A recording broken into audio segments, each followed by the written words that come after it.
বিশ্বখ্যাত মার্কিন সংবাদমাধ্যমের বিরুদ্ধে মামলা করবে ইসরায়েল। ওমান উপকূলে ভারতীয় জাহাজের উপর হামলা। ভারত সফরে ইরানের পররাষ্ট্রমন্ত্রী, বিমানে লেখা বিশেষ বার্তা। ট্রাম্প শি বৈঠকে তাইওয়ান ইস্যু নিয়ে উদ্বেগ। প্রিয় দর্শক, এবার জানিয়ে দিব বিস্তারিত। তবে তার আগে আপনি যদি এই চ্যানেলে নতুন দর্শক হয়ে থাকেন তাহলে চ্যানেলটি সাবস্ক্রাইব করে দিবেন পরবর্তী সকল আপডেট নিউজ সবার আগে পেতে, এবং আপনি যদি নিরীহ ইরানিদের ভালোবাসেন তাহলে আই লাভ ইরান লিখে বিশ্ববাসীকে জানিয়ে দিবেন। এবার বিস্তারিত। ফিলিস্তিনি বন্দীদের ওপর ইসরায়েলি বাহিনীর ধর্ষণের অভিযোগ সংক্রান্ত একটি প্রতিবেদন প্রকাশের পর যুক্তরাষ্ট্রের সংবাদমাধ্যম দ্য নিউ ইয়র্ক টাইমসের বিরুদ্ধে মামলা করার প্রস্তুতি নিচ্ছে ইসরায়েল।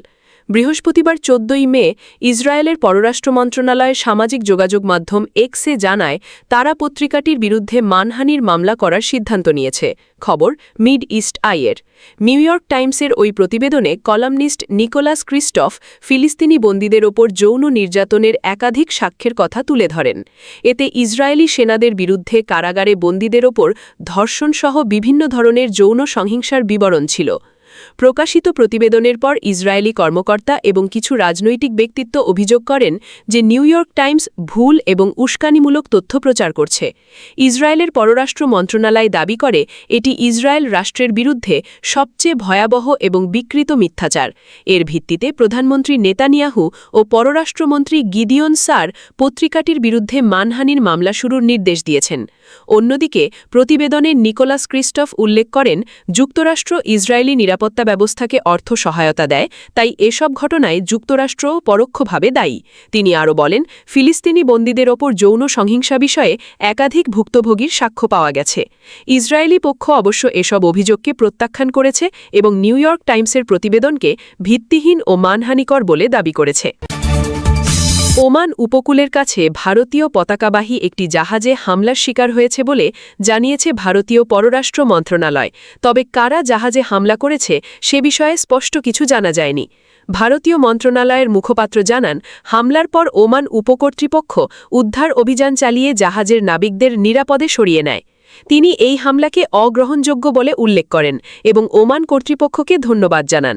ভারত এক বিবৃতিতে জানায় বাণিজ্যিক জাহাজ লক্ষ্য করে হামলা, নিরীহ নাবিকদের জীবন ঝুঁকিতে ফেলা কিংবা সমুদ্রপথে অবাধ চলাচল ও বাণিজ্যে বাধা সৃষ্টি এসব থেকে বিরত থাকতে হবে। উল্লেখ্য পশ্চিম এশিয়ায় ক্রমবর্ধমান উত্তেজনা এবং বিশ্বের একটি গুরুত্বপূর্ণ জ্বালানি পরিবহন পথ হরমুজ প্রণালীতে চলমান অচলাবস্থার মধ্যেই এই ঘটনাটি ঘটল। যদিও চলমান নিরাপত্তা পরিস্থিতিতে সংকট থাকা সত্ত্বেও গত 24 ঘণ্টায় ভারতগামী একাধিক এলপিজি ট্যাঙ্কার হরমুজ প্রণালী অতিক্রম করেছে। সূত্র টাইমস অফ ইন্ডিয়া। ইরানের পররাষ্ট্রমন্ত্রী আব্বাস আরাগাচ্ছি 3 দিনের সরকারি সফরে নয়াদিল্লিতে পৌঁছেছেন। মধ্যপ্রাচ্যে যুদ্ধ শুরুর পর তেহরান থেকে এটি প্রথম উচ্চ পর্যায়ের কূটনৈতিক সফর।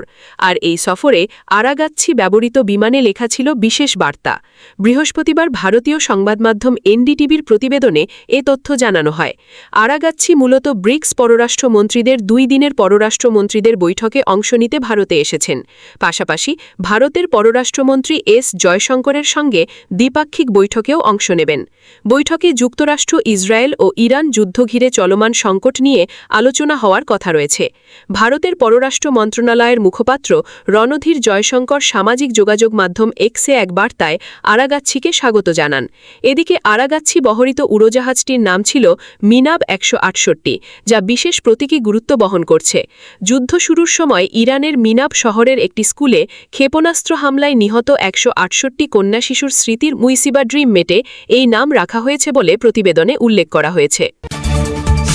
যুক্তরাষ্ট্রের প্রেসিডেন্ট ডোনাল্ড ট্রাম্প ও চীনের প্রেসিডেন্ট শি জিনপিংয়ের বৈঠকে তাইওয়ান ইস্যু অন্যতম গুরুত্বপূর্ণ আলোচ্য বিষয় হতে পারে বলে মনে করছেন বিশ্লেষকেরা।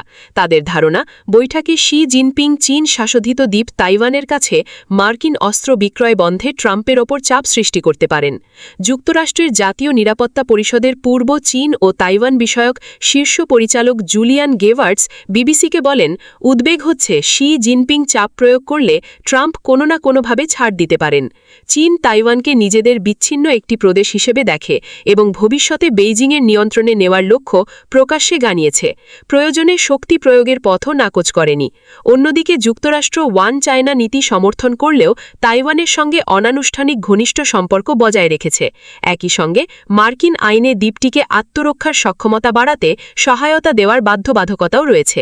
বিশ্লেষক জুলিয়ান গেভাজসের মতে, তাইওয়ান ইস্যুতে ওয়াশিংটন ও বেইজিংয়ের অবস্থান দুই দেশের সম্পর্কের সবচেয়ে স্পর্শকাতর এবং ঝুঁকিপূর্ণ বিষয়গুলোর একটি হয়ে উঠেছে। তিনি বলেন, ট্রাম্প বিভিন্ন সময়ে তাইওয়ানের সেমিকন্ডাক্টর শিল্পের আধিপত্য নিয়ে অসন্তোষ প্রকাশ করেছেন। এছাড়াও তাইওয়ান ভৌগোলিকভাবে যুক্তরাষ্ট্রের তুলনায় চীনের অনেক কাছাকাছি এ কথাও তিনি উল্লেখ করেছেন। এ বিশ্লেষকের মতে, তাইওয়ান ইস্যুতে ওয়াশিংটন ও বেইজিংয়ের অবস্থান দুই দেশের সম্পর্কের সবচেয়ে স্পর্শকাতর এবং ঝুঁকিপূর্ণ বিষয়গুলো একটি হয়ে উঠেছে।